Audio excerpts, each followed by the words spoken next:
sucked. Had been here a few days on the island. Now it's been about a week and a half. Not in full quarantine mode yet. We could still move around, we could still explore the island, but a lot of the stores are closing down at 1 o'clock, which makes it a little tricky to get the resources that we need, but not really a big deal. So on Saturday, we went down to the beach it was kind of an accidental conch. That's C-O-N-C-H. Conch. Yeah, you know, the big conch shells that people have at their desks and stuff like that. We actually went down to the beach and we had the privilege of being able to catch them. All right, so what are we doing? We're gonna grab some conch. What is conch? Conch is basically a giant snail. The big shells that you see indigenous people blow, that's conch. Conch is one of the most popular foods for the locals here. Yeah, so we're gonna run in and out. Sweet. Yeah. All right, so they're going over there to catch conch. And apparently I'm standing in the middle of a shark highway, as they said it. So with my cut up feet though, I should make a delicious treat right now. You know, this is really crazy because you just literally go out there and pick them up. It's like a shit ton of conch. It's not always like this in season, but when it's season. Yeah. But the dangerous part about it is this is like a little shark highway. So, you know, Irvin told us to stop.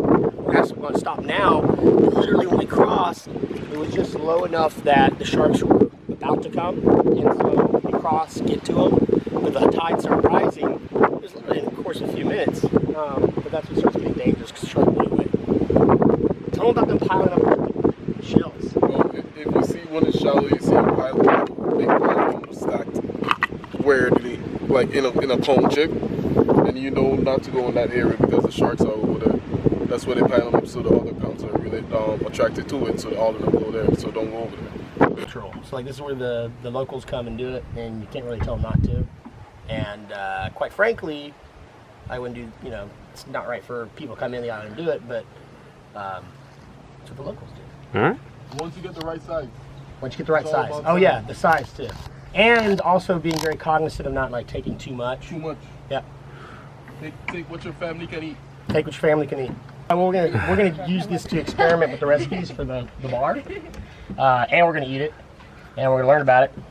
Our guy here, Irvin, showed us how to, I don't know what the term is, open them, de-gut them, and we ate them raw. And when you eat them raw, that includes the penis, which is clear. So, ate some conch penis on Saturday. A lot of it. C-O-N-C-H. Penis. Either way, we went to a couple of, there's a tamarind tree that we got to check out. Now tamarind, when you see it hanging from the tree, it looks like low-hanging turds. So now that we got some conch, now we're getting some tamarind, which is a pretty cool, I don't know if it's a fruit or what it is, but we open up the side of it and it has like this kind of sour jelly in it. And I'm thinking we could probably make some pretty cool cocktails out of it, so.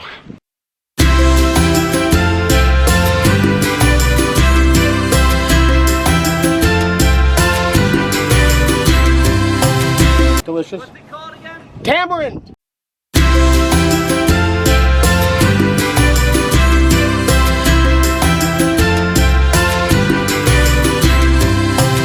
Sunday we did nothing.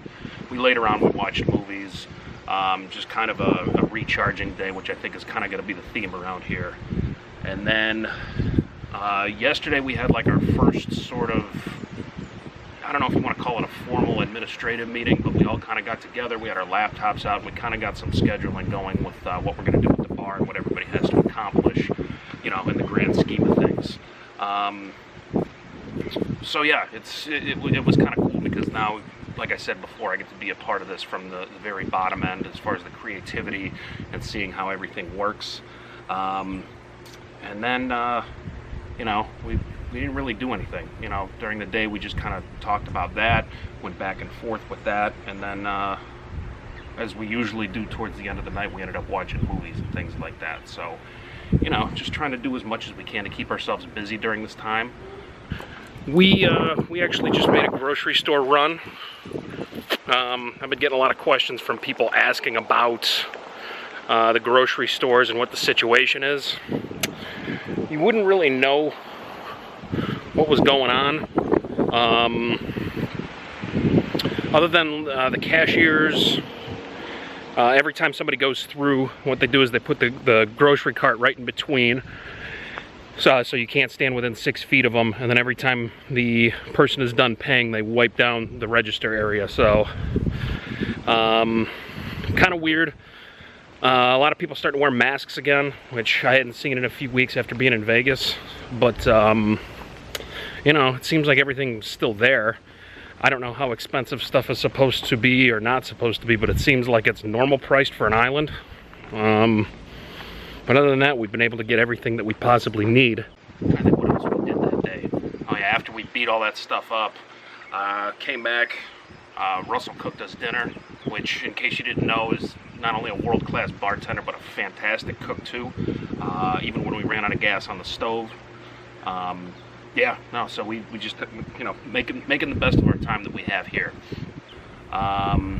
Today I think we're actually going to go and do a little bit more exploring, probably go swimming on the beach or something like that. And I don't know, who knows, we'll just keep you up to date. When I run out of stuff, obviously you'll know, because I won't be putting out any content.